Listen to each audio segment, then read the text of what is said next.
Here I have Poco X5, and today I'm going to show you how to perform virus scan on this device.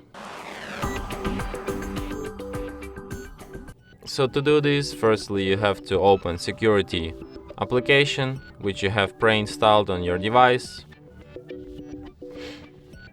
Then go to the security scan, and after that it will automatically check your device for payment environment, privacy and security, and also viruses.